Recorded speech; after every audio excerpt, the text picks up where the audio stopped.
आप सभी का नमस्कार। मैं मोहम्मद नाज बिहार से। जैसे कि आज फादर्स डे है, कभी मदर्स डे रहता है, तो उन दिनों मैं जब भी स्टेटस देखता हूँ सबको देखता हूँ कि फादर्स के ऊपर मदर्स के ऊपर रहता है। फिर मैं जब देखता हूँ तो रोड पे मांगते हुए भिक्षा व वृद्धाश्रम में माँ, वो किनकी माँ रहती है।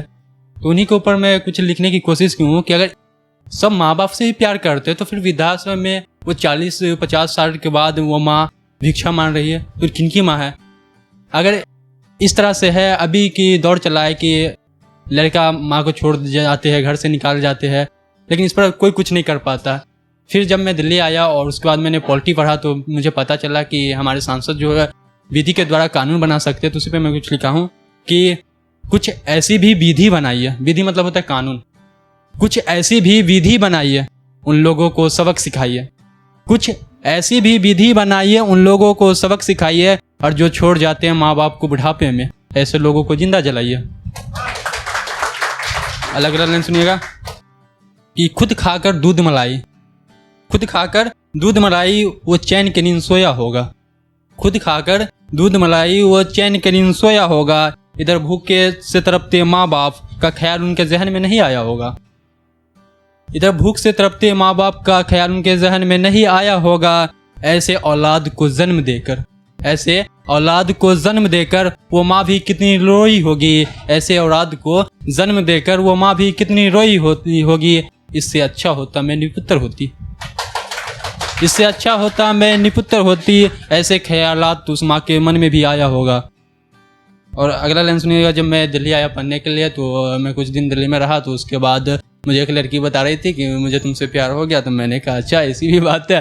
फिर मैंने उनको अपनी बातों में उनको बताया था कि छोड़कर घर, छोड़कर घर, छोड़कर यार, छोड़कर माँ बाप का प्यार, दिल्ली आया हूँ मैं पढ़ने यार, छोड़कर घर, छोड़कर यार, छोड़कर माँ बाप का प्यार, मैं दिल्ली आया हूँ पढ़ने यार। ये हुस्न की अदाओं पे मोहब्बत की नशाओं में, ये हुस्न की अदाओं पे मोहब्बत की नशाओं में मुझे बर्बाद नहीं होना यार। मेरी कामयाबी के सपने देख रहे हैं मेरे परिवार, मेरे कामयाबी के सपने देख रहे हैं मेरे परिवार।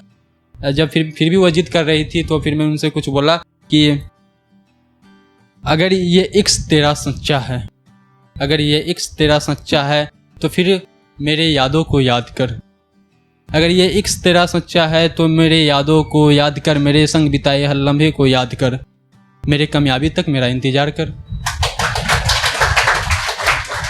और मेरा एक दोस्त था तो वो मुझसे बार बार कहता था कि भाई तुम इतना लिखते हो, क्योंकि मैं बचपन से ही स्कूल में हो गया, उसके बाद कॉलेज लाइफ में आया तो यूनिवर्सिटी में कुछ बोलता रहता हूँ। बोला कि मेरे ऊपर भी कुछ लिख दे, तो फिर मैं उनके ऊपर ही बोला कि चलो भाई लिख देता हूँ। उनका छत वाला प्यार था तो मुझे बताया था, तो फिर मैंने लिखा था कि वो अब छत पे नहीं आती, वो अब छत पे नहीं आती, मुझे देखने और खुद को दिखाने नहीं आती, वो अब छत पे नहीं आती, मुझे देखने और खुद को दिखाने नहीं आती, लगता है रकीब ने उसे बहुत प्यार से चाहा है, खुदा करे उनकी यह चाहत बरकरार रहे, मेरी मौत पर भी उसके चेहरे पे मुस्कान रहे। ऐसी कुछ मैंने लिखा है कि उसे मोहब्बत ना थी मुझसे, उसे मोहब्बत ना थी मुझसे फिर भी इनकार न कर सकी, उसे मोहब्बत ना थी मुझसे फिर भी वह इनकार न कर सकी, उनकी ख्वाहिश थी 3-4 आशिक बनाऊं, शायद इसलिए भरी मैं फिर मैं आज तक इजहार न कर सकी। और 4 लाइन सुनिएगा कि अगर मोहब्बत मेरा सच्चा होता वो यार मेरा सच्चा होता, अगर मोहब्बत मेरा सच्चा होता, अगर यार वो मेरा सच्चा होता, उनकी मोहब्बत 2020 वाली है, अगर ये मोहब्बत अगर 1990 वाली होता।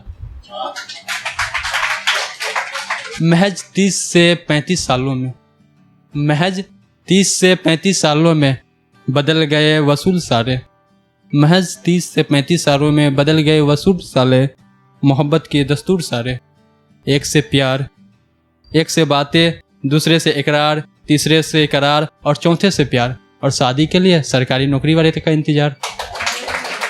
थैंक यू, आप सभी को बहुत बहुत शुक्रिया।